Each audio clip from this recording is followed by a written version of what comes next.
गुरुभ्यो नमः परमगुरुभ्यो नमः श्रीमदानंदतीर्थ भगवत्पादाचार्य गुरुभ्यो नमः नारायणं सुरगुरुं जगदेकनाथं भक्तप्रियं सकललोकनमस्कृतं च त्रैगुण्यवर्जितमजं विभुमाद्यमीशं वन्दे भवग्नममरासुरसिद्धवन्द्यं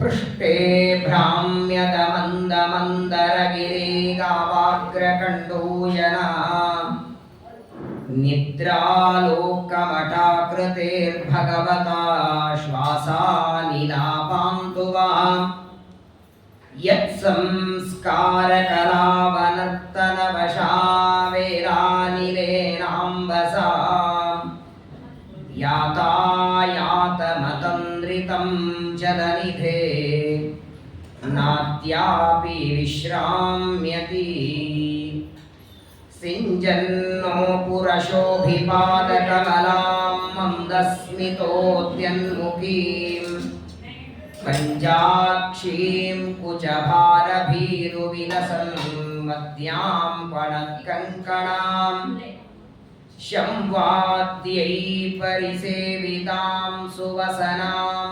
जाम्बूनदालङ्कृताम् अम्बां तां प्रणतोऽस्मि कृष्णरमणीं रम्बालकां रुक्मिणीम् ज्ञाने विरागे हरिभक्तिभावे धृतिस्मृतिप्राणबलेषु योगे बुद्धौ च नान्यो हनुमत्समानः पुमान् कदाचित् क्वच कश्चनैव भीमसेनसमो नास्ति सेनयोरुभयोरपि पाण्डित्वे च पटुत्वे च शूरत्वे च बलेऽपि च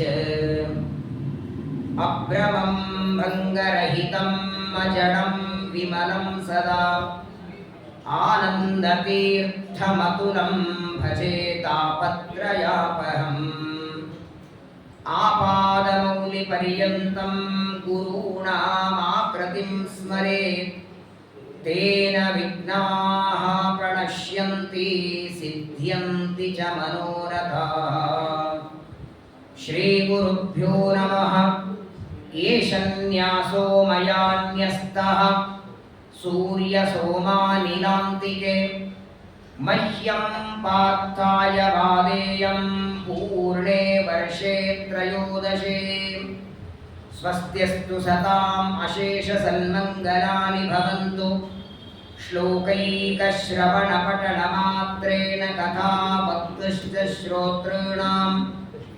निखिलकलिकतकल्मषापनूतनपटुतरे मोक्षादिखिलपुरुषार्थसाधनीभूते श्रीमन्महाभारते विराटपर्वणि यत्किञ्चित् पूर्वोक्तः प्रमेयानुवादः हरिः ओं हरिः ओं हरिः ओं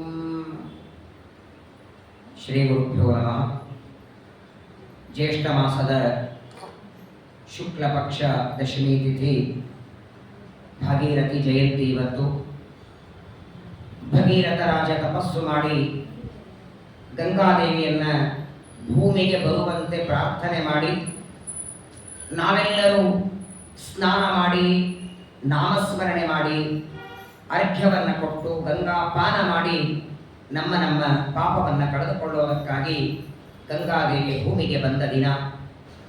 ವಾದಿರಾಜರು ತೀರ್ಥ ಪ್ರಬಂಧ ಅಂತ ಒಂದು ಗ್ರಂಥ ಬರೆದಿದ್ದಾರೆ. ಪೂರ್ವ ಪಶ್ಚಿಮ ದಕ್ಷಿಣ ಉತ್ತರ 4 ಪ್ರಬಂಧಗಳಲ್ಲಿ ಸಂಪೂರ್ಣ ಭರತಖಂಡದ ಯಾತ್ರೆ ಮಾಡಿಸ್ತಾರೆ, ತೀರ್ಥಯಾತ್ರೆ. ಅದರಲ್ಲಿ ಒಂದು ಮಾತು ಹೇಳ್ತಾರೆ, ಗಂಗಾದೇವಿಯನ್ನ ಪ್ರಾರ್ಥನೆ ಮಾಡ್ತಾರೆ ವಾದಿರಾಜರು. ಪರಮಾತ್ಮನ ತ್ರಿವಿಕ್ರಮನ ಪಾದ ಒಡೆದು ಹೊರಗಿದ್ದ ನೀರು ಒಳಗೆ ಬಂತು. ಅದನ್ನ ಬ್ರಹ್ಮದೇವರು ಕಮಂಡಲದಲ್ಲಿ ತುಂಬಿಕೊಂಡು ಪರಮಾತ್ಮನ ಪಾದ ಪೂಜೆ ಮಾಡ್ತಾರೆ. ಹಿತಾಳೆ ಪಾದ ಪೂಜೆ ಇಲ್ಲ, ತಾಮ್ರ ಪಾದ ಅಲ್ಲ, ಸಾಕ್ಷಾತ್ ಪಾದ. ಆ ವಿಷ್ಣುವಿನ ಪಾದ ತೊಳೆದ ಮೇಲೆ ಆ ನೀರು ಮೊದಲು ಬಿದ್ದದ್ದು ಬ್ರಹ್ಮಲೋಕದಲ್ಲಿ. ಅಲ್ಲಿಂದ ಕೆಳಗೆ ಬಂತು ಯಾವುದದು? ಬ್ರಹ್ಮದೇವರ ಮನೆ ಶತಕೋಟಿ ಮೇರು ಪರ್ವತದ ಮೇಲ್ಭಾಗದಲ್ಲಿ. ಅದರ ನಂತರ ಧ್ರುವಲೋಕಕ್ಕೆ ಬಂತು. ಅಲ್ಲಿಂದ ದೇವತೆಗಳ ಲೋಕಕ್ಕೆ. ದೇವತೆಗಳ ಲೋಕಕ್ಕೆ ಬಂದಾಗ ಅವಳಿಗೆ ದೇವನದಿ ಅಂತ ಹೆಸರಾಯಿತು. ಆ ದೇವನದಿಯನ್ನ ಭೂಮಿಗೆ ತರುವಂತೆ ಮಾಡಿದ್ದೇ ಭಗೀರಥ ರಾಜ.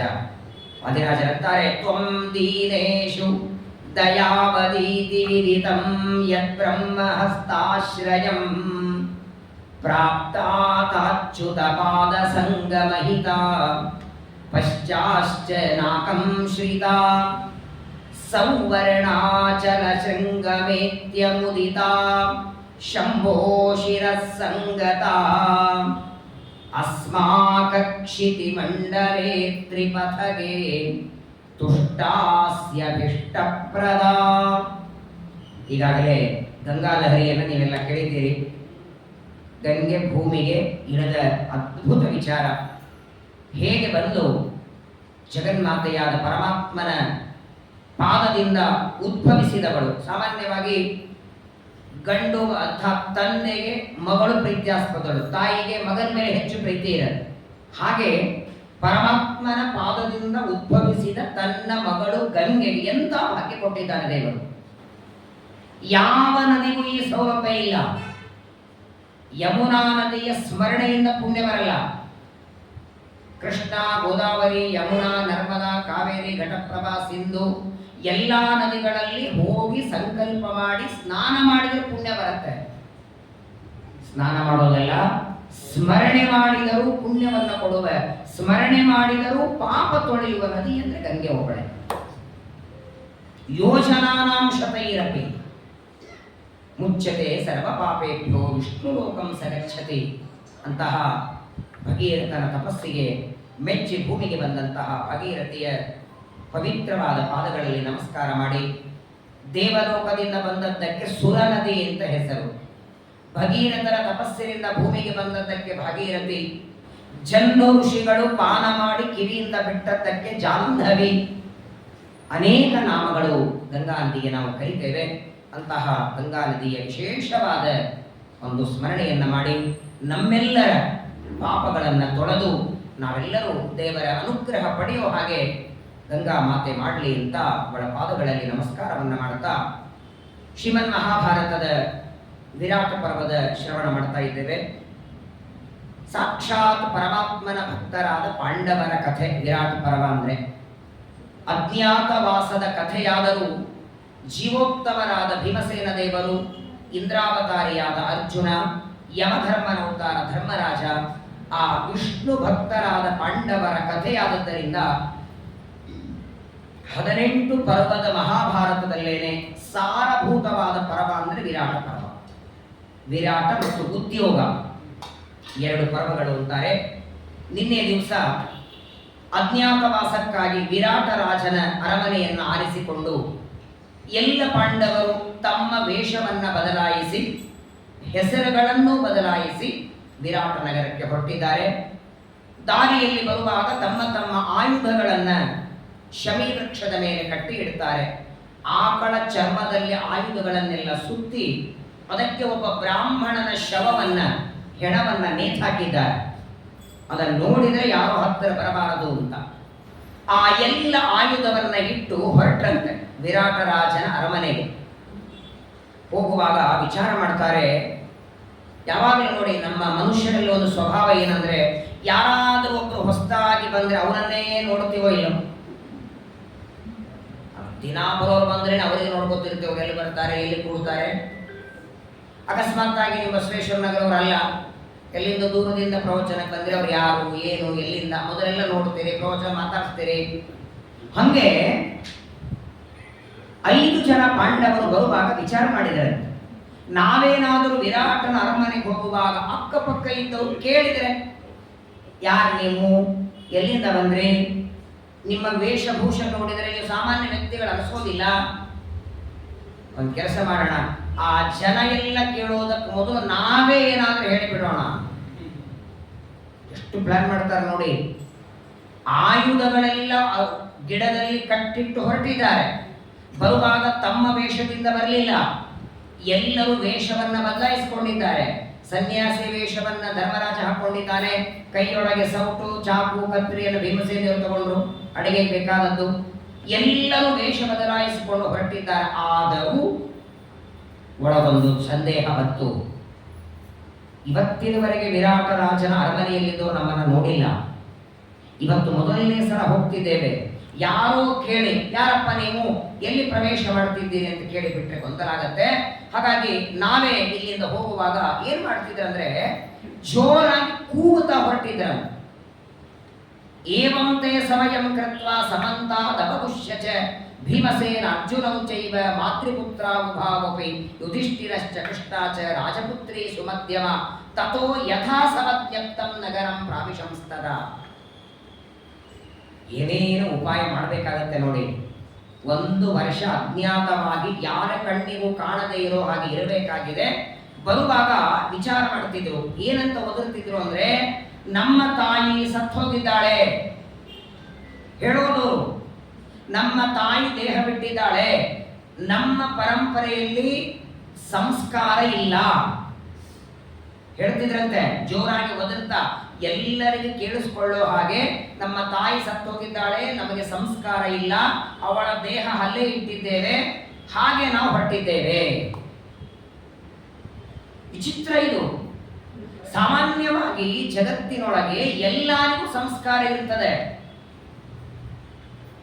ಎಲ್ಲರಿಗೂ ಸಂಸ್ಕಾರ ಇರ್ತದೆ, ವಿಧಾನಗಳ ಬೇರೆ. ಅಗ್ನಿ ಸಂಸ್ಕಾರ ಕೆಲವರಿಗೆ, ಭೂಮಿಯನ್ನ ಅಗದು ಯತಿಗಳಿಗೆಲ್ಲ ಅಗ್ನಿ ಸಂಸ್ಕಾರ ಇಲ್ಲ. ವಾಸ್ತವಿಕವಾಗಿ ಶ್ರೀಮದಾಚಾರ್ಯರು ಮಾತಾಡ್ತಾರೆ, ಯಾರಾದರೂ ಯತಿಗಳಾಗಿ ಅವರ ಮುಂದೆ ಪರಂಪರೆ ಬರಲಿಲ್ಲ ಅಂದ್ರೆ ಅವರು ವೃಂದಾವನ ಮಾಡಬಾರದಂತೆ. ಯಾಕಂದ್ರೆ ವೃಂದಾವನ ಮಾಡಿ ಪೂಜೆ ಮಾಡದೇ ಇರೋದಕ್ಕಿಂತ ಅವರ ದೇಹವನ್ನ ನದಿಯಲ್ಲಿ ಬಿಟ್ಟುಬಿಡಿ, ನದಿಯಲ್ಲಿ ಹರಿದು ಹೋಗಲಿ. ಈ ಪ್ರಯಾಗದಲ್ಲಿ ಒಬ್ಬರು ಸ್ವಾಮಿಗಳಿದ್ರಲ್ಲ, ಪ್ರಯಾಗ ಸ್ವಾಮಿಗಳು ಅಂತ ಕರೆಸಿಕೊಳ್ತಿದ್ರು, ಪರಿಮಾರ ಮಠದ ಶಿಷ್ಯರು. ಆದರೆ ಅವರು ವೃಂದಾವನ ಮಾಡಲಿಲ್ಲ, ಜಲಸಮಾಧಿ ಅಂತ ಮಾಡಿಬಿಡ್ತಾರೆ.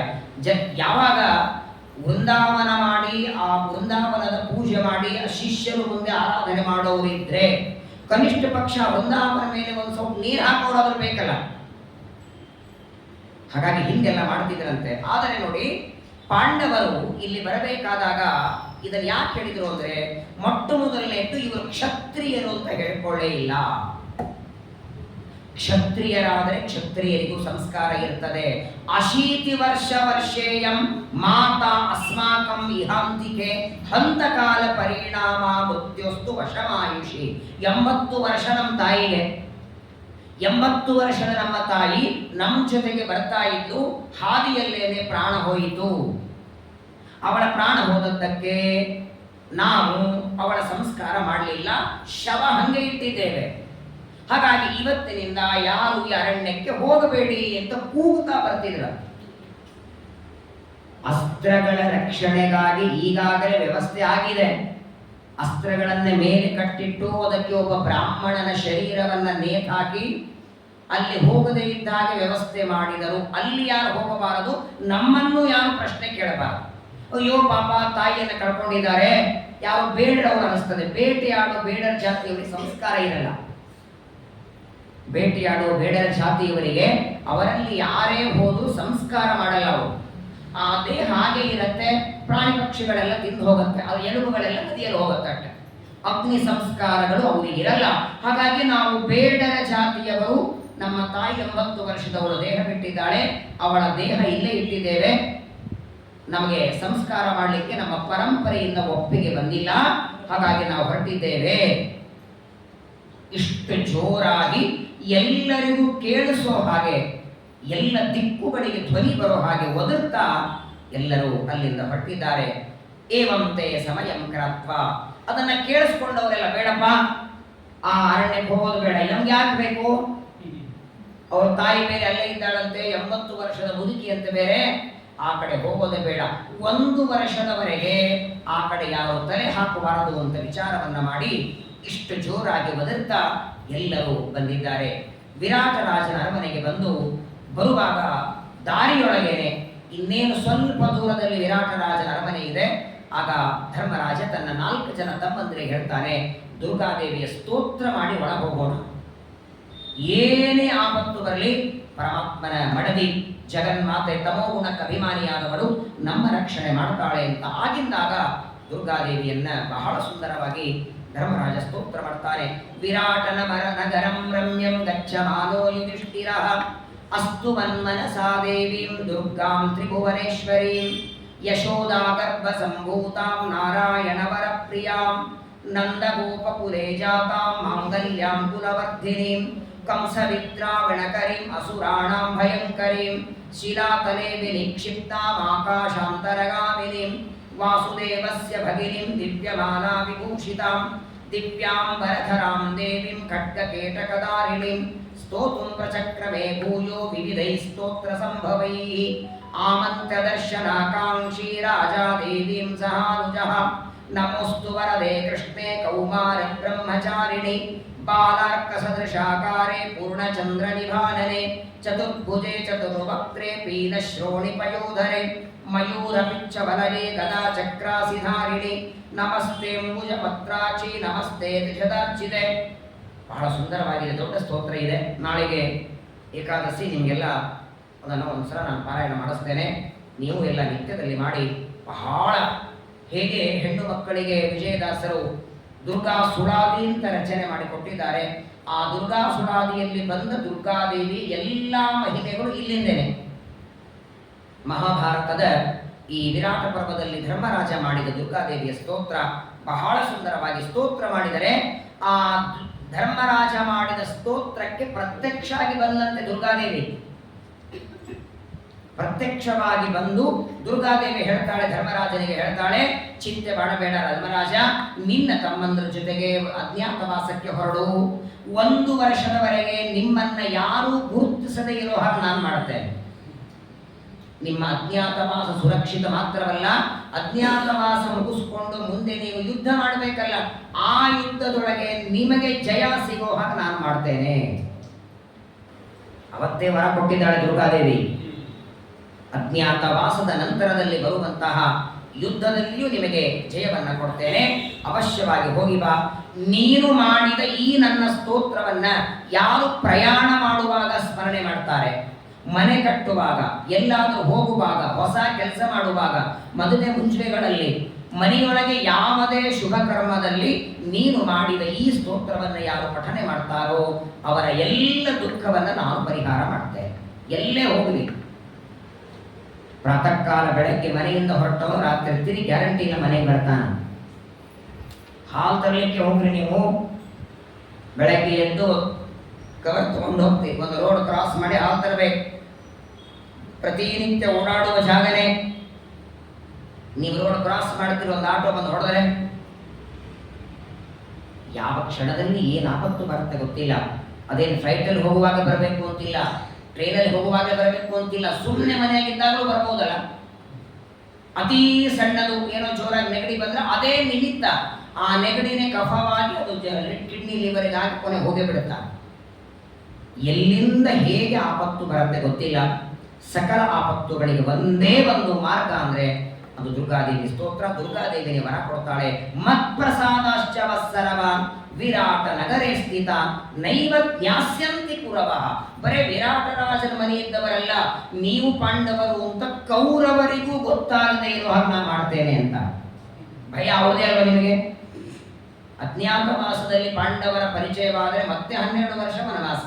ಕೌರವರಿಗೂ ನಿಮ್ಮ ಪರಿಚಯ ಆಗದೇ ಇರೋ ಹಾಗೆ ನಾನು ಮಾಡ್ತೇನೆ, ಅವಶ್ಯವಾಗಿ ಹೊರಡಿ ಅಂತ ದುರ್ಗಾದೇವಿ ಪ್ರತ್ಯಕ್ಷವಾಗಿ ಬಂದು ಧರ್ಮರಾಜನಿಗೆ ಅನುಗ್ರಹ ಮಾಡ್ತಾಳೆ.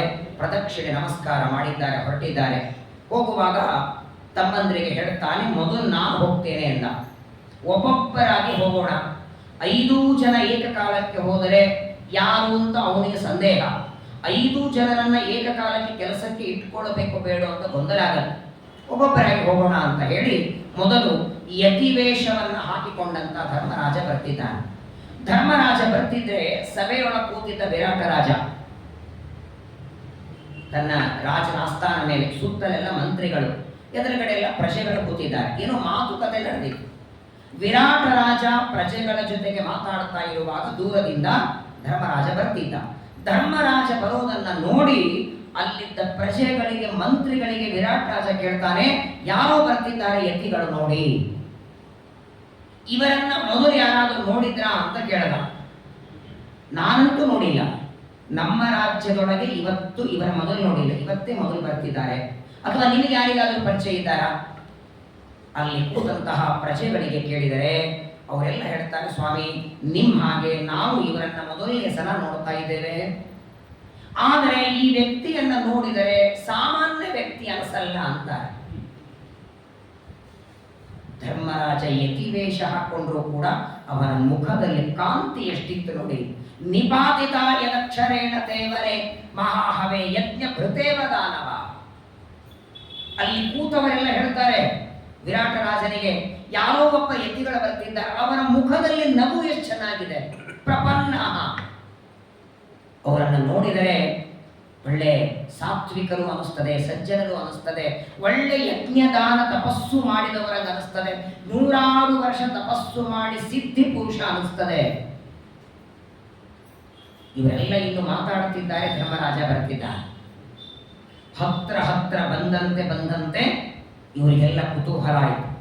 ಮಾತಾಡ್ಸೋಣ ಅವರಿಗೆ, ಎಲ್ಲಿಂದ ಬಂದಿದ್ದಾರೆ, ಯಾರವರು, ಏನು ಸುಮ್ಮನೆ ಬಂದು ಹೋಗೋದಕ್ಕೆ ಬಂದಿದ್ದಾರೋ ಇಲ್ಲ ಇರೋದಕ್ಕೆ ಬಂದಿದ್ದಾರೋ.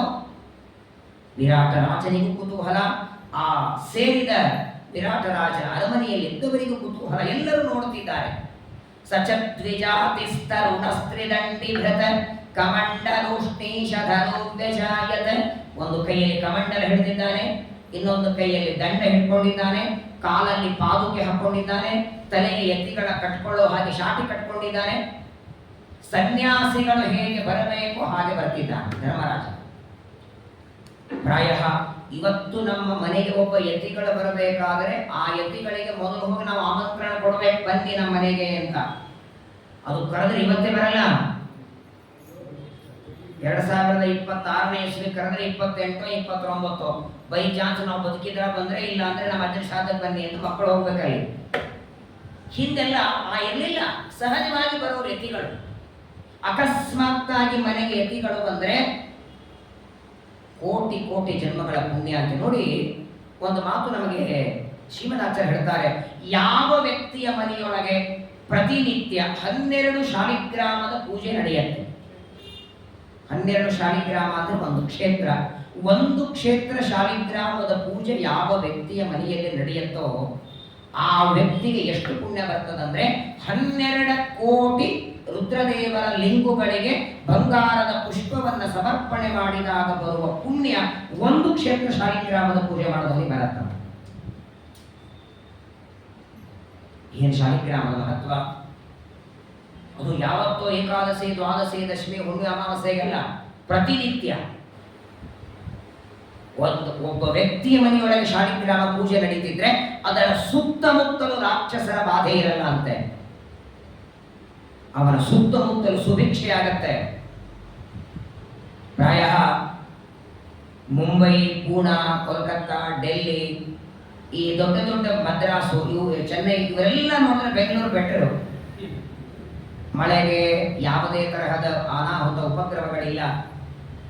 ಬಹಳ ಬೇಕು ಮಳೆ ಆಗುತ್ತೆ.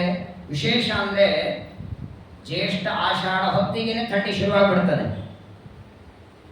ಕಾರಣ ಒಂದೇ, ಎಲ್ಲ ಕಡೆ ಇಲ್ಲ ಅಂತ ಹೇಳ್ತಿಲ್ಲ, ಪಾಠ ಪ್ರವಚನ ಹೆಚ್ಚು ನಡೆಯೋದು ಬೆಂಗಳೂರಲ್ಲಿ. ನಾನು ಬೆಂಗಳೂರಲ್ಲಿ ಇರ್ತೀನಿ ಅಂತ ಹೇಳ್ತಿಲ್ಲ.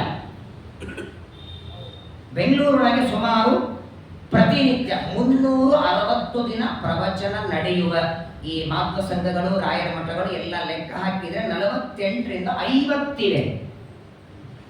ಮಾಧ್ವ ಸಂಘಗಳು, ರಾಯರ ಮಠಗಳು, ಪೂರ್ಣಪ್ರಜ್ಞ ವಿದ್ಯಾಪೀಠ, ಉತ್ತರಾದಿ ಮಠ ಈಗ ನೋಡಿದೆ. ಬೇರೆ ಊರುಗಳಲ್ಲಿ 1-2 ಆರಾಧನೆಯಲ್ಲಿ ಪ್ರವಚನ ಆಗುತ್ತೆ, ಅಥವಾ ಹಿಂಗೇನೋ ಸಮಾರಂಭದಲ್ಲಿ ಆಗುತ್ತೆ. ಶಾಲಿಗ್ರಾಮದ ಪೂಜೆ, ಪಾಠ ಪ್ರವಚನ ಎಲ್ಲಿ ನಡೆಯುತ್ತೋ ಅಲ್ಲಿ ದೇವತೆಗಳ ಸನ್ನಿಧಾನ. ಆ ಪರಮಾತ್ಮನ ಪೂಜೆ ಮಾಡಿ ಮಾಡಿ ಅವರ ಮುಖದಲ್ಲಿ ಕಾಂತಿ ನೋಡಿ ಅಂತಾನೆ ಧರ್ಮರಾಜನನ್ನ ನೋಡಿ. ಆ ಸಭೆಯಲ್ಲಿ ಕೂತವರೆಲ್ಲ ಪರಸ್ಪರ ಮಾತಾಡ್ತಿದ್ದಾರೆ. ಅಷ್ಟೊತ್ತಿಗೆ ಹತ್ರ ಬಂದ ಧರ್ಮರಾಜ. ಬಂದ ಕ್ಷಣ ಆಸನದಲ್ಲಿ ಕೂತ ವಿರಾಟ್ ರಾಜ ಎದ್ದು ನಿಂತ. ಏನಿದ್ರು ಯತಿಗಳಲ್ವ, ಅವನು ಬಂದವನು ಧರ್ಮರಾಜ ಇರಲಿ, ಬಂದದ್ದು ಯತಿ ವೇಷದಲ್ಲಿ. ಯತಿಗಳು ಬಂದಾಗ ಆಸನದಲ್ಲಿ ಕೂತ್ಕೋಬಾರದು ಅಂತ ಆಸನದಿಂದ ಹೇಳ್ತಾನೆ. ಕೈ ಮುಗಿದ ನಮಸ್ಕಾರ ಮಾಡ್ತಾನೆ ವಿರಾಟ ರಾಜ. ಅವನು ಸುತ್ತಲಿದ್ದವರೆಲ್ಲ ನಮಸ್ಕಾರ ಮಾಡಿದ್ರು. ಯಾರು ಸನ್ಯಾಸಿಗಳು ಬಂದಿದ್ದಾರೆ. ಹತ್ರ ಬರ್ತಾನೆ ವಿರಾಟ ರಾಜ, ಕೈ ಜೋಡಿಸಿದ. ಯಾರು ಸ್ವಾಮಿ ತಾವು ಅಂದ. ಒಂದು ಮಾತಂತಾನೆ, ನಿಮ್ಮ ಮುಖದಲ್ಲಿರುವ ಕಾಂತಿ ನೋಡಿದರೆ ದೇವಲೋಕದ ಬೃಹಸ್ಪತಿ ನಮ್ಮ ಮನೆಗೆ ಬಂದಾರೇನೋ ಅನಿಸ್ತಿದೆ ಅಂದ. ದೇವಗುರುಗಳಾದ ಬೃಹಸ್ಪತಿಗಳೇ ಒಂದು ಮನುಷ್ಯ ರೂಪದಲ್ಲಿ ಬಂದಂತೆ ಅನಿಸ್ತಾ ಇದೆ. ನಿಜವಾಗಿ ನಿಮ್ಮ ಕಾಂತಿ ಲಕ್ಷಣ ನೋಡಿದರೆ ನೀವು ಮನುಷ್ಯರು ಅಲ್ಲ ಅಂತ ಅನಿಸ್ತದೆ. ಅದು ನಮ್ಮ ರಾಜ್ಯಕ್ಕೆ ಬಂದಿದ್ದೀರಿ, ದಯಮಾಡಿ ಒಳಗೆ ಬನ್ನಿ ಅಂತ ಕರೆದ. ಆಸನ ಕೊಡ್ತಾನೆ. ಧರ್ಮರಾಜ ಯತಿ ವೇಷದಲ್ಲಿ ಕೂತಿದ್ದಾನೆ. ತನ್ನ ಪರಿಚಯ ಮಾಡಿಕೊಟ್ಟ. ನಾನು ಕಂಕ ಅಂತ ನನ್ನ ಹೆಸರು. ನಾನು ತ್ರಿದಂಡಿ ಸನ್ಯಾಸಿ. ಎಲ್ಲ ಕಡೆಗೆ ಸಂಚಾರ ಮಾಡ್ತಿದ್ದೆ. ಸಂಚಾರ ಮಾಡುವಾಗ ನಿಮ್ಮ ವಿರಾಟ ನಗರದ ಬಗ್ಗೆ ಕೇಳದೆ. ಇಲ್ಲಿಯ ಜನ, ಇಲ್ಲಿಯ ವಾತಾವರಣ, ಇಲ್ಲಿಯ ರಾಜನಿಗೆ ಇರುವಂತಹ ಬ್ರಾಹ್ಮಣರಲ್ಲಿರುವ ಭಕ್ತಿ, ಇದನ್ನೆಲ್ಲ ಕೇಳಿ ನನಗೆ ಇಲ್ಲೇ ಇರಬೇಕು ಅಂತ ಅಪೇಕ್ಷೆಯಾಗಿದೆ. ಏನು ಆನಂದ ವಿರಾಟ್ ರಾಜನಿಗೆ. ನಮ್ಮಂಥವ್ರಾಗಿದ್ರೆ ಇಲ್ಲೇ ಇರಬೇಕು ಅಂತ ಎಷ್ಟು ದಿನ ಇರ್ತೀರಿ? ಮತ್ತೇನು ಬೆಳಗ್ಗೆ ಸಾಯಂಕಾಲ ಫಲಾರ ತಗೋತೀರೋ, ಅಡಿಗೆ ಮಾಡಿಸ್ಬೇಕು. ಯಾಕಂದ್ರೆ ಬೆಳಗ್ಗೆ ಅಡಿಗೆ ಸಿಗಲ್ಲ, ಸಾಯಂಕಾಲ ಏನು ಕರೆಯೋಣ? ಮತ್ತೆ ನಿಮ್ದೇನದ ಹೇಳ್ರಿ, ಹಾಲು ಕಾಫಿ ಟೀ. ಟೆನ್ಷನ್ ಮಾಡ್ಕೊಳ್ಳಿಲ್ಲ ರೀ. ವಿರಾಟ್ ರಾಜನ ಬಾಯಿಯಿಂದ ಬಂದ ಮಾತು ನೋಡಿ, ಬನ್ನಿ ಅಂತ ಕರೆದ್ರೆ ಬರಲ್ಲ ನಿಮ್ಮಂಥ ಯತಿಗಳು. ಅದು ಬಂದ್ರೆ ಒಂದಿನ ಪಾಪೂಜೆ ಮಾಡಿ ಊಟ ಮಾಡಿ ಮತ್ತೆ ಭಿಕ್ಷೆ ತಗೊಂಡು ಹೋಗ್ತೀರಾ? ಇರಬೇಕು ಅಂತ ಬಂದಿದ್ದೀರಿ ಅಂದ್ರೆ ನನ್ನ ಪುಣ್ಯ ಅಂತಾನೆ. ಕ್ಷಾತ್ರಂ ಚ ರೂಪಂ. ಆಗ ನನಗೊಂದು ಸಂದೇಹ ಅಂದ. ನೋಡಿ, ವಿರಾಟ್ ರಾಜನಿಗೆ ಬಂದುಬಿಡ್ತು ಸಂದೇಹ. ನಿಮ್ಮನ್ನ ನೋಡಿದರೆ ಬಂದದ್ದೇನೋ ಸನ್ಯಾಸಿಯಾಗಿ, ಆದ್ರೆ ನಿಮ್ಮ ಮುಖ, ನಿಮ್ಮ ದೇಹ ನೋಡಿದರೆ ಕ್ಷತ್ರಿಯರು ಅನಿಸ್ತದೆ ಅಂದ. ಎಲ್ಲಿ ಹೋಗುತ್ತಾರೆ? ಎಷ್ಟೇ ಮುಚ್ಚಿದರೂ ಹೋಗಲ್ಲ. ಹುಟ್ಟುತ್ತಾ ಇರೋ ಲಕ್ಷಣ ಅದು. ಅರಣ್ಯದೊಳಗೆ ಹುಲಿ ಸಿಂಹ ಓಡಾಡುವ, ಆ ಹುಲಿಗೆ ಒಂದು ಸೀರೆ ಉಡಿಸಿದ್ರೆ ಹೆಣ್ಣು ಹುಲಿಯಲ್ಲಿ ಬರತ್ತ. ಅದಕ್ಕೆ ಅದು ಏನಿದ್ರು ತನ್ನ ಗಂಭೀರದಲ್ಲೇ ಹೋಗೋದದು. ಯಾಕೋ ನಿಮ್ಮನ್ನು ನೋಡಿದ್ರೆ ಸಂದೇಹ ಬರ್ತಿದೆ ಅಂತ ಅನಿಸ್ತಾನೆ. ಆದರೂ ಪ್ರಾತಃ ಕಾಲದಲ್ಲಿ ಉದಯಿಸುವ ಸೂರ್ಯನಂಗಿದ್ದೀರಿ. ಏನ್ ನಿಮ್ಮ ಮುಖ, ತೇಜಸ್ಸು, ಕಾಂತಿ ಎಲ್ಲ ಹೇಳಿದ. ಅಂದ ಧರ್ಮರಾಜ ಮನಸ್ಸೊಳಗೆ ಇಷ್ಟು ಹೊಗಳುತ್ತಿದ್ದಾನಂದ್ರೆ ಒಂದು ವರ್ಷ ಇಲ್ಲಿರೋದಕ್ಕೆ ಸಮಸ್ಯೆ ಇಲ್ಲ ಅನ್ಕೊಂಡ. ಒಂದು ದಿವಸ ಜಗಳ ಆಡಿದ್ರೆ ವಿರಾಟ ರಾಜನಿಗೆ ಆನಂದ ಆಯಿತು. ಒಳಗೆ ಬಂದ. ಅರ್ಘ್ಯ ಪಾದ್ಯಗಳಿಂದ ಪೂಜೆಯನ್ನ ಮಾಡ್ತಾನೆ. ಸರಿ, ನೀವು ಇಲ್ಲೇ ಇರ್ತೀರಾ ಆದ್ರೆ ಈಗ ಒಂದು ವರ್ಷ ಅಂತ ಹೇಳಿಲ್ಲ. ಯಾಕಂದ್ರೆ ಒಂದೇ ವರ್ಷ ಇರ್ತೀನಿ. ಯಾಕಂದ್ರೆ ನೋಡಿ, ಒಂದು ವರ್ಷದ ಒಳಗೂ ನಾನು ಹೋಗಲ್ಲ, ವರ್ಷ ಆದ್ಮೇಲೆ ಇಲ್ಲಿ ಇರಲ್ಲ. ಹಾಗಾದ್ರೆ ಒಂದೇ ವರ್ಷಕ್ಕೆ ಬಂದಿರಿ ಅಂದ್ರೆ ಏನೋ ಟಾರ್ಗೆಟ್ ಇಟ್ಕೊಂಡು ಬಂದಿದ್ದಾರೆ ಇವರು. ಹಿಂಗೆಲ್ಲ ಗೊಂದಲ ಆಗತ್ತೆ. ನನ್ನ ಒಂದು ಕೆಲಸ ಇದೆ, ಅದು ಮುಗಿಯೋವರೆಗೆ ಇಲ್ಲಿ ಇರ್ತೀನಿ ಅಂತ. ನಿನಗೆ ಬೇಕಾಗುವ ಸಲಹೆಯನ್ನು ಕೊಡ್ತೀನಿ, ಜೊತೆಗೆ ನನಗೆ ಜೂಜಾಟ ಆಡ್ಲಿಕ್ಕೆ ಚೆನ್ನಾಗಿ ಬರ್ತದೆ. ಎಂಥ ವ್ಯಕ್ತಿಯನ್ನು ಜೂಜಾಟದಲ್ಲಿ ಸೋಲಿಸಬಲ್ಲೆ ಅಂದ ಕ್ಷಣ ಆ ಯತಿವೇಷದಲ್ಲಿ ಬಂದಂತಹ ಧರ್ಮರಾಜನನ್ನ ಅರ್ಘ್ಯಪಾದ್ಯಗಳಿಂದ ಪೂಜೆಯನ್ನ ಮಾಡಿ ಒಂದು ಮಾತಾಡ್ತಾನೆ. ಮನೆಗೆ ಬ್ರಾಹ್ಮಣರು ಬರ್ತಿರ್ಬೇಕಾದಾಗ ಏನು ಮಾಡೋದು ಬೇಡ. ಅವರು ಏನು ಪ್ರತಿ ಸಲ ಬಂದಾಗಲೂ ಪ್ರವಚನೆ ಮಾಡಬೇಕು ಅಂತಿಲ್ಲ. ಅವರು ಪಾದ ಧೂಳೆ ಹಾಕಿದರೂ ಸಾಕು. 2 ನಿಮಿಷ ಬರಲಿ, ಒಬ್ಬ ಬ್ರಾಹ್ಮಣ ಬರಲಿ, ಪಾದ ತೊಳೆಯಿರಿ, ಆ ನೀರು ಪ್ರೋಕ್ಷಣೆ ಮಾಡ್ಕೊಳ್ಳಿ. ಏನಾದತ್ತೋ ನಿಮ್ಮ ಕೈಲಿ 50, 20 ದಕ್ಷಿಣೆ ಕೊಡಿ, ನಮಸ್ಕಾರ ಮಾಡಿ, 2 ಕಾಳು ಅಕ್ಷತೆ ತಲೆ ಮೇಲೆ ಹಾಕ್ತಾರೆ. ಅಷ್ಟೇ ಸಾಕು. ನಮ್ಮ ಜೀವನದಲ್ಲಿ 90% ದುಃಖಗಳೆಲ್ಲ ದೂರ ಆಗುತ್ತೆ. ಪುನಂತು ಮಾಂ ಬ್ರಾಹ್ಮಣ ಪಾದಪಾಂಸವ. ಇಡೀ ಭರತಖಂಡದಲ್ಲಿರುವ ಎಲ್ಲಾ ನದಿಗಳ ನೀರಲ್ಲಿ ಸ್ನಾನ ಮಾಡಿದಾಗ ಬರುವ ಪುಣ್ಯ ಬ್ರಾಹ್ಮಣನ ಪಾದ ತೊಳೆದ ಒಂದು ಹನಿ ಸಿಡಿಸ್ಕೊಂಡ್ರೆ ಬರ್ತದಲ್ಲ. ಅಷ್ಟು ಪವಿತ್ರ ಬ್ರಾಹ್ಮಣದಲ್ಲಿ ದೇವರಿಟ್ಟಿದ್ದಾನೆ. ಏನಾದರೂ ದೇವರ ಕ್ಷಮ ಮಾಡ್ತಾನೆ. ಬ್ರಾಹ್ಮಣರ ಅವಮಾನ ದೇವರೇ ಕ್ಷಮ ಮಾಡಲ್ಲ. ಅಂತಹ ಯತಿಗಳು ಶ್ರುತಂಚ ಶೀಲಂಚ ಕುಲಂಚ ಶಂಸಮೇ ಗೋತ್ರಂ ತಥಾ ನಾಮಚ ದೇವಮೇವಚ. ಯಾರನ್ನೇ ಮನೆಯೊಳಗೆ ಕರ್ಕೋಬೇಕಾದ್ರೆ ಕುಲ, ಗೋತ್ರ, ಹೆಸರು, ಆಚಾರ, ವಿಚಾರ 1-2 ದಿವಸಕ್ಕೆ ಬರ್ಬೇಕಾದ್ರೆ ಬೇಡ. 1 ವರ್ಷ ಯಾರಾದರೂ ಇರ್ಲಿಕ್ಕೆ ಬರ್ತಾರಂದ್ರೆ ಕೇಳಲ್ವ ನಾವು? ಎಲ್ಲಿರ್ತೀರಾ, ಕುಲ ಏನು, ಗೋತ್ರ ಏನು? ಆದರೆ ಧರ್ಮರಾಜನನ್ನ ನೋಡಿ ಕೇಳಬೇಕು ಅಂತ ಅನಿಸ್ಲೇ ಇಲ್ಲ ಇವನಿಗೆ. ಅಷ್ಟು ಅವರನ್ನು ನೋಡಿ ಮುಗ್ಧನಾಗಿ ಬಿಟ್ಟಿದ್ದ. ಆದರೂ ಕೂಡ ಎಲ್ಲವನ್ನ ಹೇಳ್ತಾನೆ, ಸತ್ಯವಾದ ಮಾತಾಡ್ತೇನೆ, ಎಂದಿಗೂ ನಾನು ಸುಳ್ಳು ಮಾತಾಡೋದಿಲ್ಲ. ನನಗೆ ಬರುವ 2 ಅಕ್ಷರ ವಿದ್ಯೆ ನಮ್ಮ ಗುರುಗಳ ಕೊಟ್ಟದ್ದು. ನಮ್ಮ ಗುರುಗಳು ಧೌಮ್ಯಾಚಾರ್ಯ ಹೆಸರು ಹೇಳದ, ಗುರುಗಳಿಂದ ಬಂದಿದ್ದೇನೆ ಅಂದ ಕ್ಷಣ ಬಹಳ ಸಂತೋಷವಾಗಿ ನಮ್ಮ ರಾಜ್ಯದೊಳಗೆ ನಿಮ್ಮಂಥವರ ಅಪೇಕ್ಷೆ ಇದೆ ಅಂತಾನೆ. ಕಾಲ ಕಾಲಕ್ಕೆ ನನಗೆ ಸಲಹೆ ಕೊಡೋದಕ್ಕೆ, ನಮ್ಮ ರಾಜ್ಯಕ್ಕೆ ಯಾವ ಆಪತ್ತು ಬರದೇ ಇರೋ ಹಾಗೆ ನೋಡ್ಕೊಳ್ಬೇಕು ಅಂತ ಧರ್ಮರಾಜನಿಗೆ ಹೇಳ್ತಾನೆ. ಬಹಳ ಸಂತೋಷ ಆಯಿತು. ಸರಿ, ಧರ್ಮರಾಜ ಬಂದ, ವಿರಾಟ ರಾಜನ ಜೊತೆ ಮಾತಾಡ್ತಾನೆ. ಎಲ್ಲ ಪ್ರಜೆಗಳಿಗೂ ಆನಂದ ಆಯಿತು ಧರ್ಮರಾಜ ಬಂದದ್ದಕ್ಕೆ. ಸ್ವಲ್ಪ ದಿನಗಳ ನಂತರದಲ್ಲಿ ಭೀಮಸೇನ ದೇವರು ಬಂದರು. ಆಗಿಂದಾಗಲೂ ಬರೋ ಹಾಗಿಲ್ಲ, ಒಬ್ಬರ ಆದ ಮೇಲೆ ಒಬ್ಬೊಬ್ಬರು ಬರಬೇಕು. ಭೀಮಸೇನ ದೇವರು ಬರುವಾಗ ಕೈಯೊಳಗೆ ಝಾರಿ ಸೌಂಡ್ ತಗೊಂಡು ಬಂದ್ರ. ಕೇವಲ ಅಡಿಗೆಯವರು ಅಂತ ಹೇಳ್ಕೊಂಡ್ರೆ ಅಲ್ಲ ನೋಡಿ. ಸಾಮಾನ್ಯವಾಗಿ ಅಡಿಗೆಯವರಲ್ಲಿ 2 ತರ ಇರ್ತಾರೆ. ಪಾತ್ರೆ ಸಾಮಾನು ಎಲ್ಲ ನೀವೇ ಕೊಡಬೇಕು, ಅಕ್ಕಿ ಬೇಳೆ ಎಲ್ಲ ನೀವೇ ಕೊಡಬೇಕು, ಬಂದು ಮಾಡಿ ಹೋಗ್ತಾರೆ. ಪಾತ್ರೆ ಸಾಮಾನು ಎಲ್ಲ ನಿಮ್ದೆ, ಅಕ್ಕಿ ಬೇಳೆ ಎಲ್ಲ ನಿಮ್ದೆ, ಪಲ್ಯ ಎಲ್ಲ ನಿಮ್ದೆ, ಬಂದು ಮಾಡಿ ಕೊಟ್ಟು ಹೋಗೋದು. ಇನ್ನು ಕೆಲವು ಅಡುಗೆಯವರಿದ್ದಾರೆ, ಎಲ್ಲಾನು ಅವರಿಗೆ ಒಪ್ಪಿಸ್ಬೇಡಿ.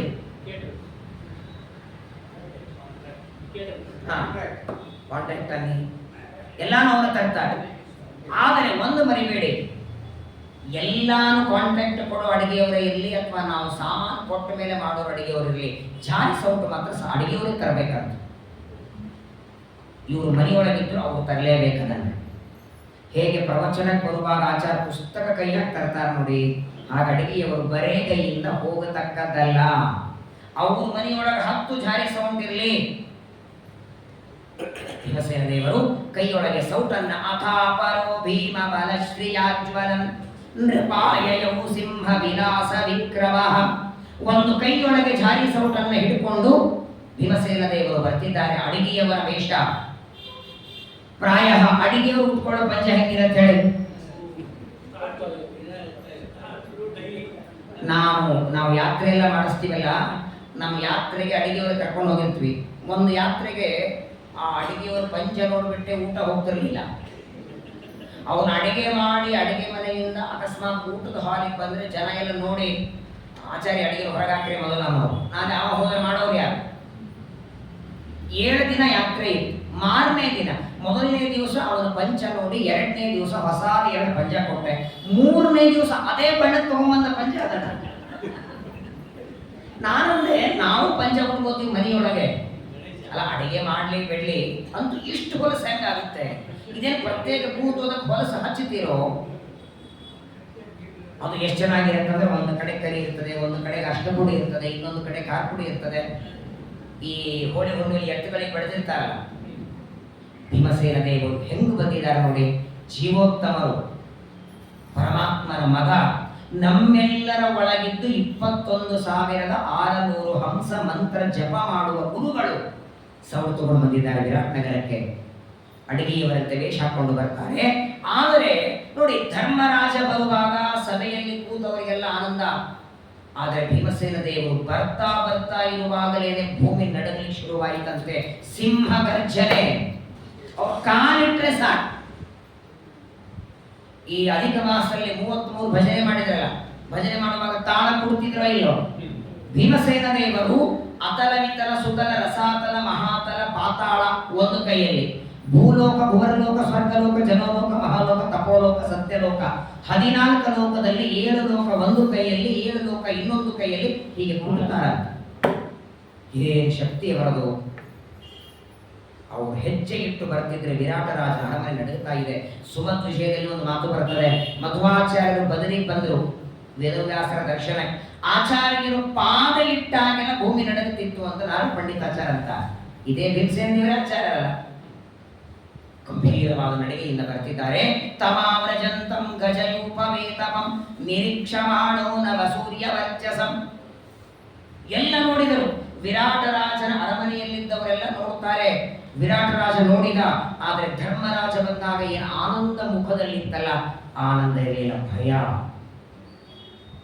ಭೀಮಸೇನ ದೇವರ ನಡಿಗೆ ನೋಡಿ ಎಲ್ಲರೂ ಭಯ ಪಟ್ಟಿದ್ದಾರೆ. ಯಾರು ಬರ್ತಿದ್ದಾರೆ? ಎಲ್ಲರಿಗೆ ಗಾಬರಿಯಾಗಿದೆ.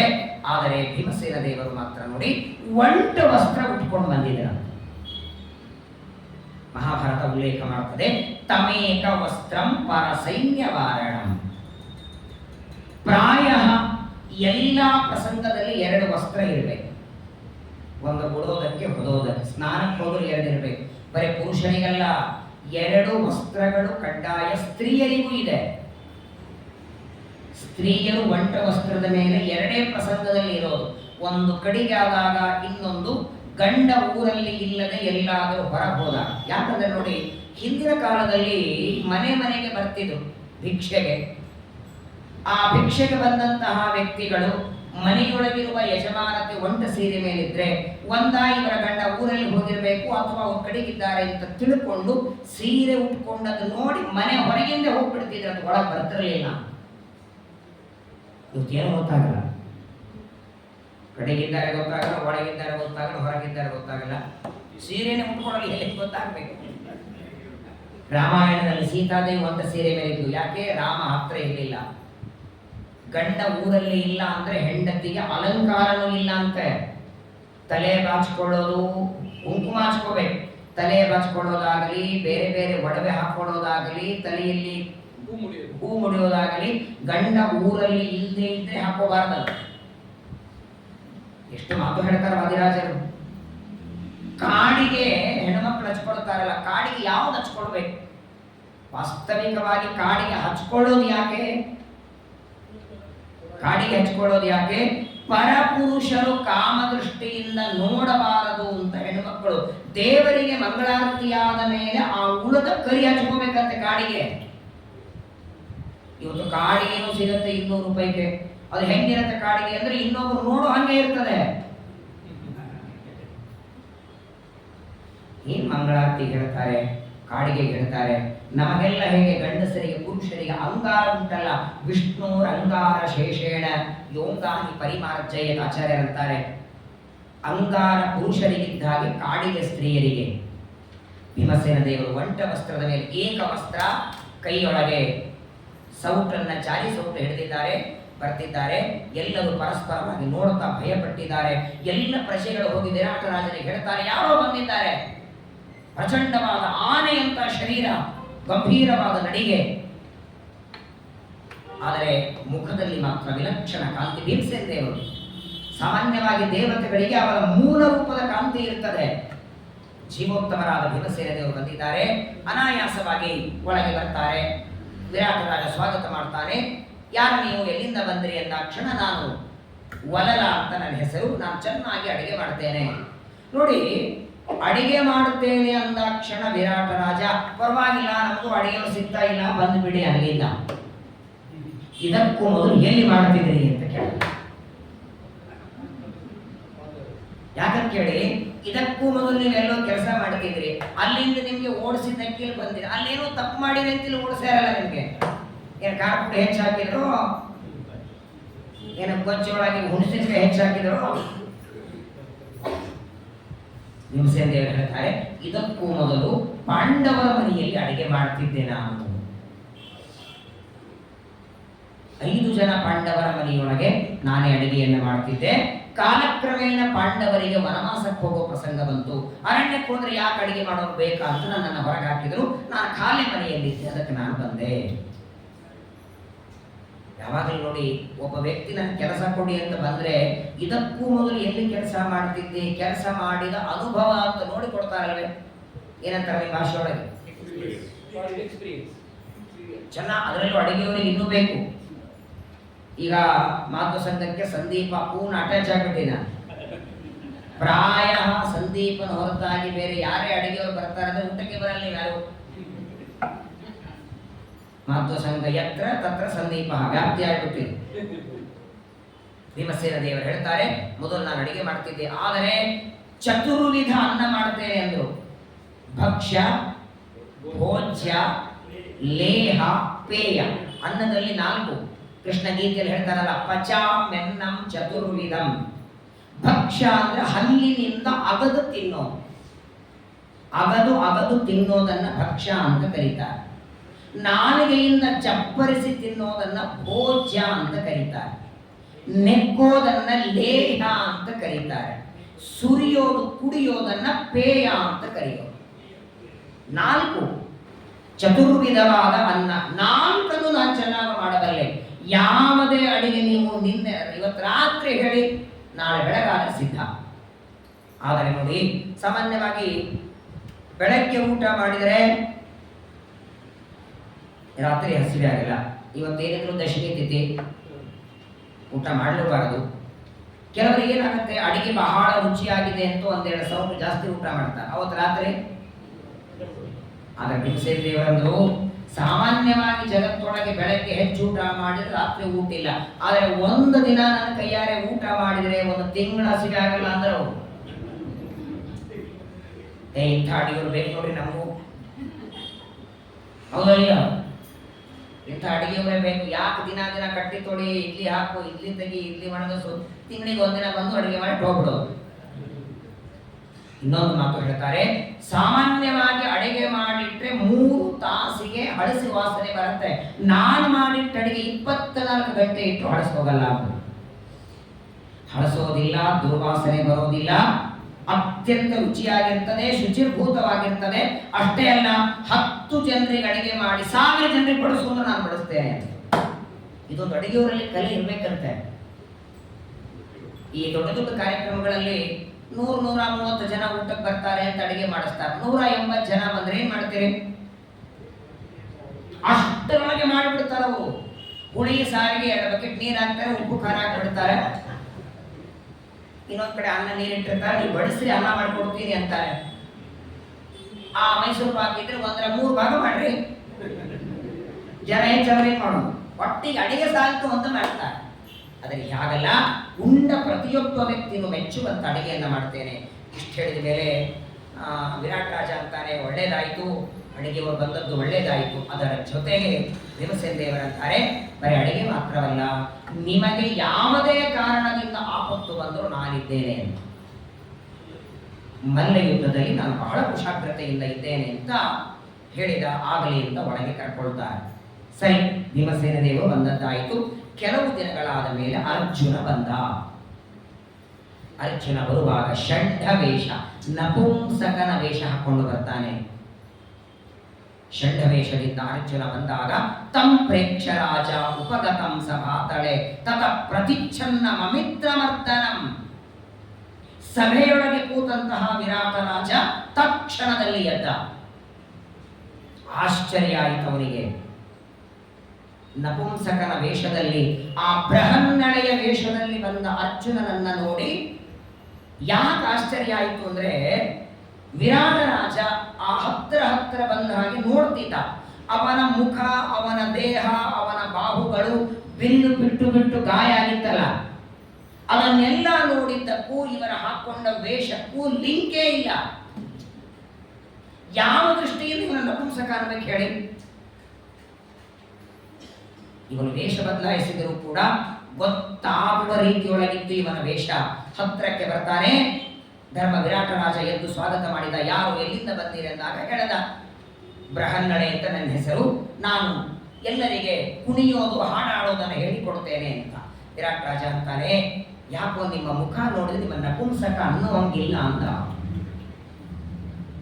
ಷಂಡರು ನಪುಂಸಕರು ಹೇಗಿರ್ತಾರೆ ಹಾಗಿಲ್ಲ ನೀವು. ನಿಮ್ಮ ದೇಹ, ನಿಮ್ಮ ಬಾಹುಗಳ ನೋಡಿದರೆ ಏನೋ ಪರಾಕ್ರಮಗಳಿದ್ದಂತೆ ಕಾಣಿಸ್ತೀರಿ. ಆದರೂ ಇದೇನು ವೇಷ ಬದಲಾಯಿಸಿರೋ ಅಥವಾ ನಿಜವಾಗೂ ಹೀಗಿದ್ದೀರೋ ಗೊತ್ತಿಲ್ಲ, ಆದರೆ ನೋಡಿದ್ರಂತೂ ನಿಮ್ಮನ್ನು ಅನಿಸೋದಿಲ್ಲ. ಅರ್ಜುನ ಅಂತಾನೆ, ಹೌದು, ನಾವು ಮೊದಲಿಂದಲೇ ಇದ್ದದ್ದು ಹೀಗೇನೆ, ಆದರೂ ವಿಭಾತಿ ಭಾನುವರಿವ ರಶ್ಮಿರಾಗಿ ನಾನಿದ್ದದ್ದು ಮೊದಲಿನಿಂದ ಷಂಡನೆ ಅವಶ್ಯವಾಗಿ. ಆದರೆ ನೋಡಿ, ವಿರಾಟರಾಜನಿಗೆ ಅರ್ಜುನ ಹೇಳಿದ್ದೇನು ಗೊತ್ತಾ? ನಿನ್ನ ಅರಮನೆಯಲ್ಲಿರುವ ಎಲ್ಲ ಪುರುಷರಿಗೆ ಹಾಡಾಡೋದನ್ನು ಕಲಿಸ್ತೇನೆ ಅಂದ ಮೊದಲು. ಎಲ್ಲರಿಗೂ ಕಲಿಸ್ತೇನೆ ಅಂದಾಗ ವಿರಾಟ್ ರಾಜ ಅಂತಾನೆ, ನಮ್ಮಲ್ಲಿ ಗಂಡು ಹುಡುಗರು ಯಾರು ಬರೋದೇ ಇಲ್ಲ ಹಾಡ ಕಲಿಲಿಕ್ಕೆ, ಕುಣಿಯೋದನ್ನ. ಹಾಗಾದ್ರೆ ಹೆಣ್ಣು ಮಕ್ಕಳಿಗೆ ಹೇಳಿಕೊಡ್ತೇನೆ, ಅದರಲ್ಲೂ ವಿಶೇಷವಾಗಿ ನಿಮ್ಮ ಮಗಳನ್ನು ಕೊಟ್ಟು ಕಳಿಸಿ.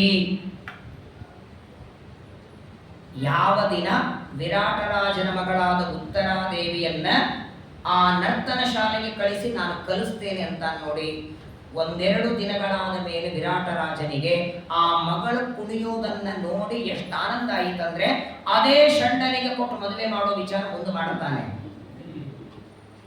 ಆದ್ರೆ ಇವ ಅಂತ ನನಗೆ ಬೇಡ, ನನ್ನ ಮಗನಿಗೆ ಕೊಡಿ ಅಂತ. ಆ ಅಭಿಮನ್ಯು ಉತ್ತರಾದೇವಿಯ ವಿವಾಹ ಆದರೆ ವಿರಾಟ ಪರ್ವ ಮುಗೀತು. ಕೊನೆ ಘಟ್ಟ. ಎಲ್ಲರಿಗೂ ಸ್ತ್ರೀಯರಿಗೆ ಹಾಡೋದು ಕುಡಿಯೋದನ್ನು ಕಲಿಸ್ತೇನೆ, ನಾನು ನಪುಂಸಕನಾಗಿ ನಿಮ್ಮ ರಾಜ್ಯದಲ್ಲಿ ಇರ್ತೇನೆ. ವಿರಾಟ ರಾಜ ಅಂತಾನೆ, ದದಾಮಿ ದೇಹಂ ಚ ವರಂ ಬ್ರಹನ್ನಳೆ, ನಿನಗೆ ಇರೋದಕ್ಕೆ ಮನೆಯೂ ಕೊಡ್ತೇನೆ, ನಾನು ಮನೆಯ ಊಟ ಕೊಡ್ತೇನೆ, ಫುಕ್ಸೆಟ್ ಹೇಳುವಲ್ಲ, ನೀನು ಎಲ್ಲರಿಗೆ ಸಂಗೀತವನ್ನ ಹಾಡೋದನ್ನ ಕುಣಿಯೋದನ್ನ ಕಲಿಸಿದರೆ ನಿನಗೆ ಸಂಭಾವನೆಯೂ ಕೊಡ್ತೇನೆ. ಅವಶ್ಯವಾಗಿ ಬಂದು ಇರ್ತಾನೆ. ಅದಾದ ಮೇಲೆ ನಕುಲ ಬಂದು ಹೇಳ್ತಾನೆ, ನಾನು ವಿರಾಟ ರಾಜನ ಅಶ್ವಾಧ್ಯಕ್ಷನಾಗಿ ಎಲ್ಲ ಕುದುರೆಗಳಿಗೆ ಆಗು ಹೋಗುಗಳನ್ನು ನೋಡ್ಕೊಳ್ತೇನೆ, ಕುದುರೆಗಳಿಗೆ ತೊಂದರೆ ಬರದೇ ಇದ್ದಾಗ ನೋಡ್ಕೊಳ್ತೇನೆ. ಇವರು ಪ್ರತ್ಯೇಕ 5 ಜನ ಬಂದು ಹೋದಂತೆ 8 ಅಧ್ಯಾಯ ಇದೆ. ಹೇಗೆ ಬಂದ್ರು, ಹೇಗೆ ಮಾತಾಡಿಸಿದ್ರು, ಒಬ್ಬೊಬ್ಬರು ತಮ್ಮ ಪರಿಚಯ ಹೇಗೆ ಹೇಳ್ಕೊಂಡ್ರು, ವಿರಾಟ್ಪುರ ಮುಂದೆ ಹೋಗ್ಬೇಕಲ್ಲ, ಏನಿದ್ರು ಭಾನುವಾರ ಮಂಗಳ ಅಂತೂ ಮಾಡ್ಬೇಕಲ್ಲ, ತಿರುಗಿ 3ನೇ ದಿವಸ ಇವತ್ತು. ಹಾಗಾಗಿ ಬರೀ ಬಂದು ಅಂತ ನಾನು ಹೇಳ್ತೇನೆ. ನಕುಲ ಬರ್ತಾನೆ. ಅನಂತರದಲ್ಲಿ ಸಹದೇವ ತಾನು ಬಂದು, ನಾನು ಗೋಪಾಲ ವೇಷದಿಂದ ಬಂದು ನಾನು ಗೋಗಳಿಗೆಲ್ಲ ರಕ್ಷಕನಾಗಿ ಬರ್ತೇನೆ ಅಂತಾನೆ. 5 ಜನ ಆದ ಮೇಲೆ ಕೊನೆಗೆ ಬರ್ತಾಳೆ ದ್ರೌಪದಿ. ಸೈರಂಧ್ರಿಯ ವೇಷವನ್ನ ಹಾಕಿಕೊಂಡು ದ್ರೌಪದಿ ಬರ್ತಾಳೆ. ತತಕೃಷ್ಣ ಸುಕೇಶಿ ಸಾ ದರ್ಶನೀಯ ಸುತಿಸ್ಮತ.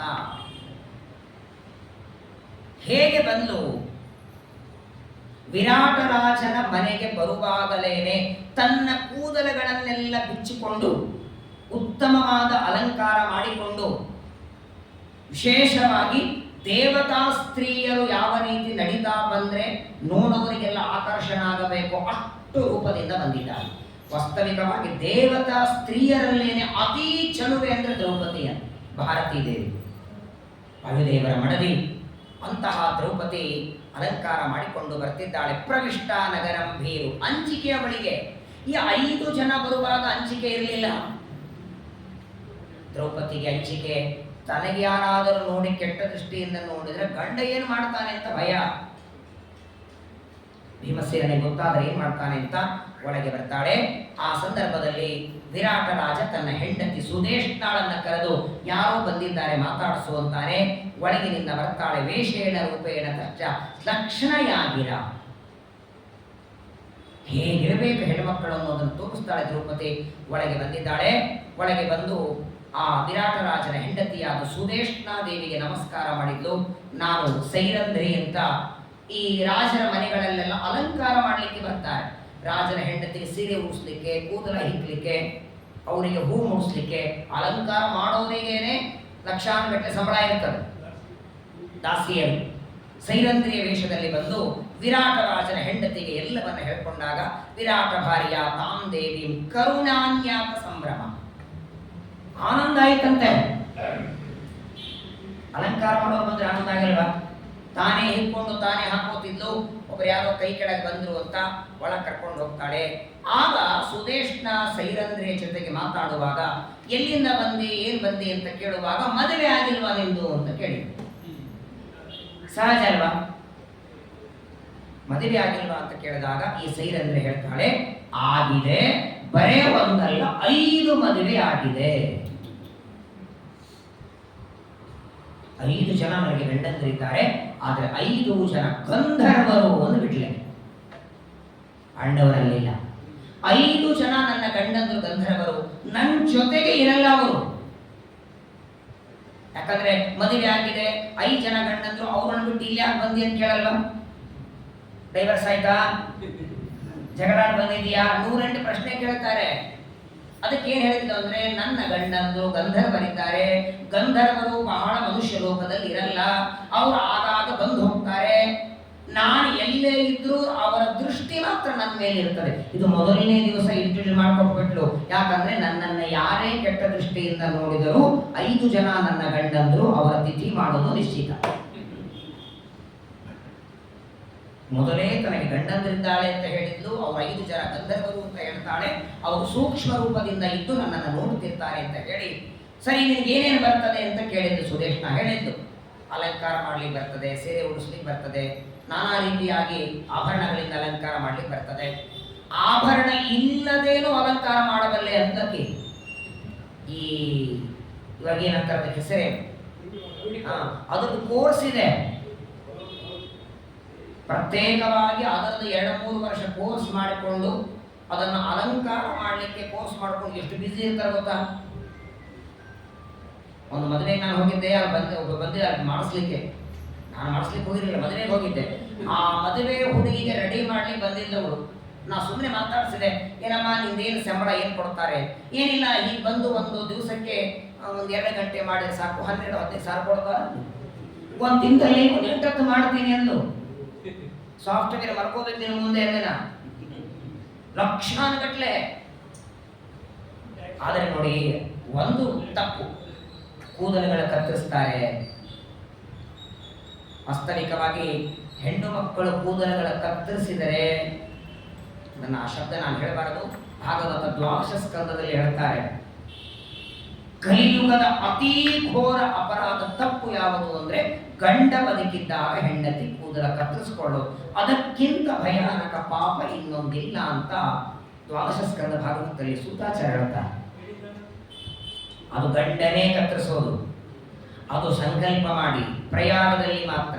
ಅದನ್ನ ವೇಣಿಗೆ ದಾನ, ಮಾಧವನ ಹೆಂಡತಿ ವೇಣಿ, ಅದು ಲಕ್ಷ್ಮಿ ಹೆಸರದು.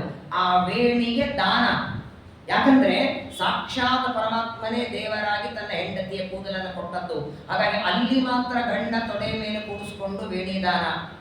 ಅದರ ಹೊರತಾಗಿ ಎಂಥ ಪ್ರಸಂಗದಲ್ಲಿಯೂ ಕೂದಲುಗಳನ್ನು ಕತ್ತರಿಸ್ಕೋಬಾರದು.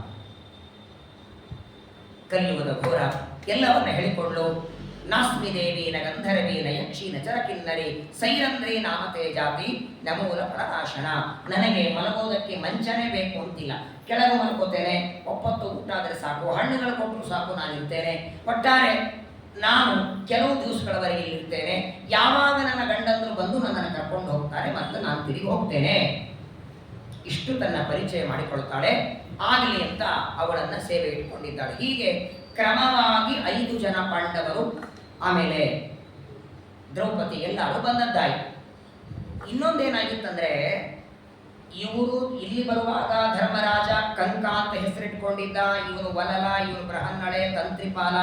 ಸರಿ, ಈಗ ಇವರಿಬ್ಬರಲ್ಲಿ ಪರಸ್ಪರ ಮಾತಾಡೋದಿದ್ರೆ, ಏನೋ ರಹಸ್ಯ ಹೇಳೋದಿದ್ರೆ, ಆಗ ಜಯೇಶ, ಜಯ, ಯಜ್ಞ, ಏನಂತಾರೆ ಗೂಢನಾಮ ಅಂತಾರೆ ನೋಡಿ, ರಹಸ್ಯ ಹೆಸರು. ಬರುವಾಗಲೇ 5 ಗುಪ್ತ ಹೆಸರಿಟ್ಕೊಂಡಿದ್ರ. ನಾನು ಜಯೇಶ ಅಂತ ಕರೆದಾಗ ಓಡಿ ಬರಬೇಕು, ಯಾರಿಗೂ ಗೊತ್ತಾಗಬಾರದು.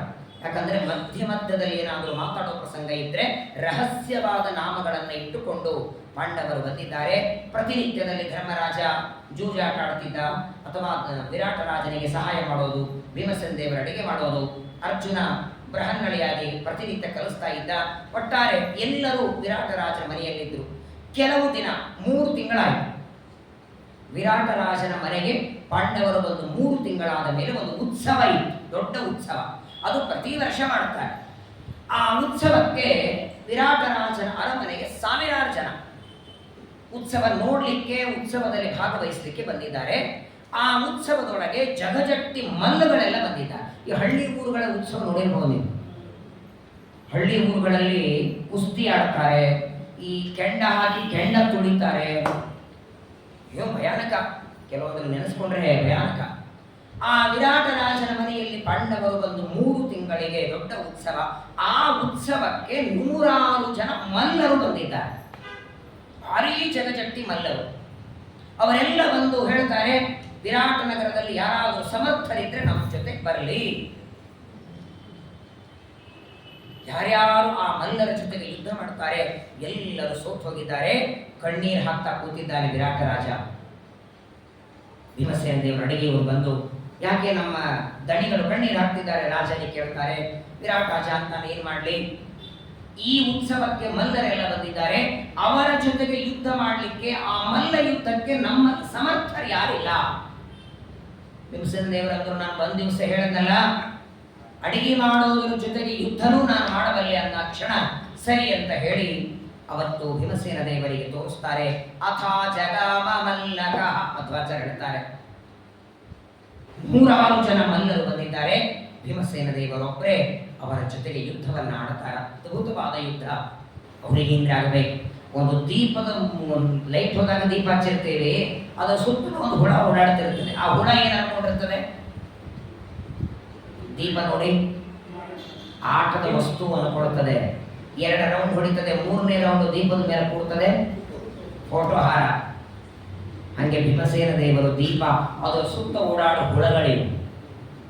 14 ಲೋಕ ಬ್ರಹ್ಮಾಂಡವನ್ನೇ ಕೂಡಿ ಮಾಡುವವರಿಗೆ ಅನಾಯಾಸವಾಗಿ ಆ ಮಲ್ಲರನ್ನೆಲ್ಲ ಸಂಹಾರ ಮಾಡ್ತಾರೆ. ವಿರಾಟ ರಾಜನಿಗೆ ಪ್ರಚಂಡ ಕೀರ್ತಿ ಬಂದು ಎಲ್ಲ ರೀತಿಯಿಂದಲೂ ವಿರಾಟನಿಗೆ ಸಹಾಯ ಮಾಡ್ತಿದ್ದಾರೆ.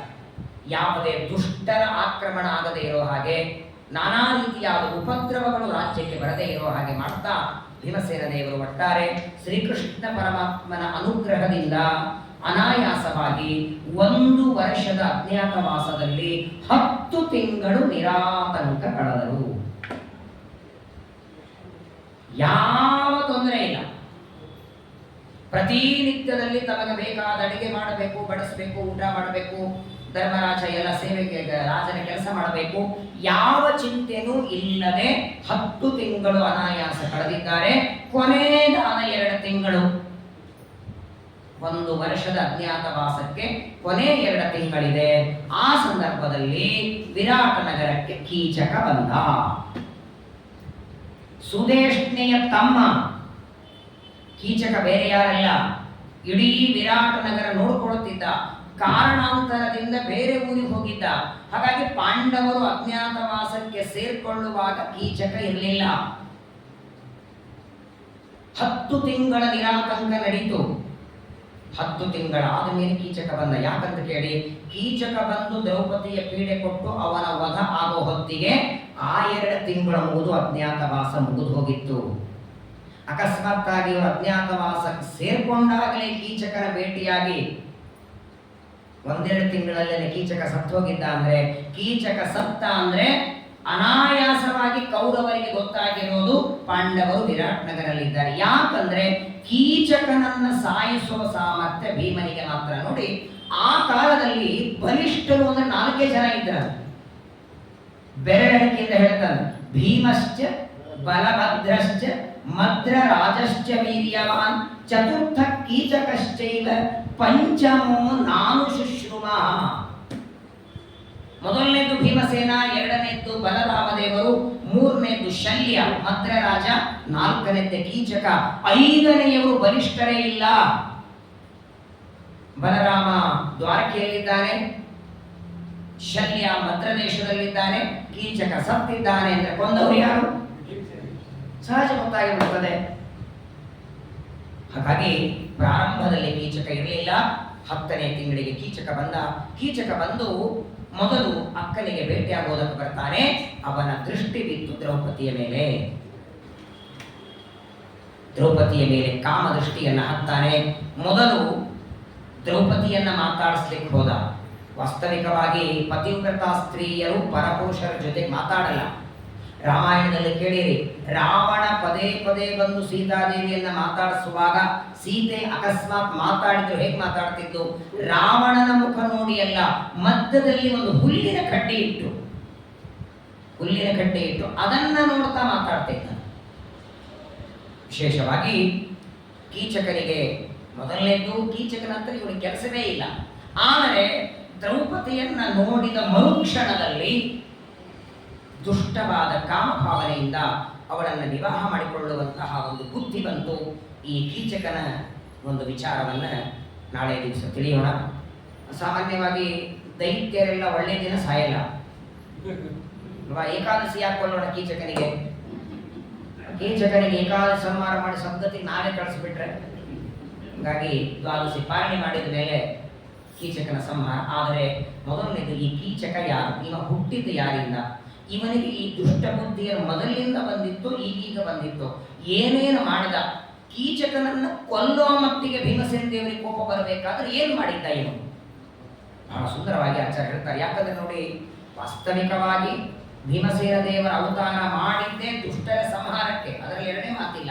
ಆದರೆ ಕೀಚಕ ದ್ರೌಪದಿಗೆ ಏನೇನು ತೊಂದರೆ ಕೊಟ್ಟ, ನಿಜವಾಗಿ ಆ ಮಾತು ಕೇಳಿದ್ರೆ ಕಣ್ಣಲ್ಲಿ ನೀರು ಬರ್ತದೆ. ಬರೀ ಕೆಟ್ಟು ಮಾತುಗಳಿಂದ ಬೈಯೋದಲ್ಲ, ಆಡೋದಲ್ಲ, ಕಾಲಿನಿಂದ ಒದಿತಾನೆ, ತುಳಿತಾನಂತೆ.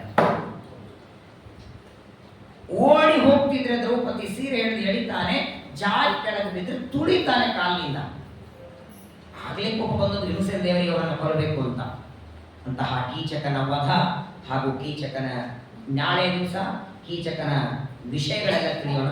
ನಾಡಿದ್ದು ಕೀಚಕನ ಸಂಹಾರ, ಅದಾದ ಮೇಲೆ ಗೋಗ್ರಹಣ, ಉತ್ತರ ಗೋಗ್ರಹಣ, ಪೂರ್ವ ಗೋಗ್ರಹಣ. ಅದರ ನಂತರದಲ್ಲಿ ಭಾನುವಾರ ಉತ್ತರಾದೇವಿಯನ್ನ ಅಭಿಮನ್ಯುವಿಗೆ ಕೊಟ್ಟು ವಿವಾಹ ಮಾಡೋದು. ವಿರಾಟ ಪರ್ವದ ಮಂಗಳ ಇದೆ. ನಿನ್ನೆ ವಿರಾಟ ಪರ್ವದ ಮಂಗಳ ಭಾನುವಾರ ಬೆಳಗ್ಗೆ ಪ್ರವಚನದಲ್ಲಿ ಮುಗಿಸ್ಬಿಡೋಣ ಅಂತ ನಮ್ಮ ಅಧ್ಯಕ್ಷರು ಕ್ಯಾಪ್ಟನ್ ಅವರು ಹೇಳಿದ್ರು. ಆದರೆ ಹಾಗಾಗುವುದಿಲ್ಲ. ಯಾಕಂದರೆ ಶ್ರೀಪಾದರಾಜರ ಆರಾಧನೆ, ಅವರ ಚರಿತ್ರೆ, ಅವರ ವಿಷಯಗಳು, ಅವರ ಗ್ರಂಥಗಳ ಬಗ್ಗೆ ಹೇಳಬೇಕಾಗತ್ತೆ. ಕನಿಷ್ಠ ಪಕ್ಷ 1-1.5 ಗಂಟೆ ಮಂಗಳದ ಪ್ರವಚನ ಇರುತ್ತೆ. ಬೆಳಗ್ಗೆ ಶ್ರೀಪಾದರಾಜರ ಅವ್ರ ಬಗ್ಗೆ 1 ಗಂಟೆ, 2-2.5-3 ತಾಸು ಪ್ರವಚನ ಆಗಬೇಕಾಗುತ್ತೆ. ಎರಡು ವಿಷಯಗಳು ಬೇರೆ ಆದದ್ದರಿಂದ ಭಾನುವಾರ ಬೆಳಗ್ಗೆ ಶ್ರೀಪಾದರಾಜರ ಆರಾಧನೆ ನಿಮಿತ್ತವಾಗಿ ಅವರ ಚರಿತ್ರೆ, ಅವರ ಗ್ರಂಥಗಳು, ಅವರು ಸಮಾಜಕ್ಕೆ ಕೊಟ್ಟಂತಹ ಕೊಡುಗೆ, ಅದರ ಬಗ್ಗೆ ಬೆಳಗ್ಗೆ ತಿಳಿಯೋಣ. ಸಾಯಂಕಾಲನೇ ಮಂಗಳ ಇರೋದು. ಅವಶ್ಯವಾಗಿ ಬೆಳಗ್ಗೆ ತೀರ್ಥಪ್ರಸಾದ ಸ್ವೀಕಾರ ಮಾಡಿ ಸಾಯಂಕಾಲ ಮತ್ತೆ ಬನ್ನಿ. ವಿರಾಟ ಪರ್ವದ ಮಂಗಳ ವಿಶೇಷವಾಗಿ ನೋಡಿ. ವಿರಾಟ ಪರ್ವ ಪ್ರಾರಂಭ ಆಗಿದೆ, ಆಲ್ರೆಡಿ ಎಲ್ಲ ಕಡೆ ಮಳೆ ಶುರುವಾಗಿದೆ.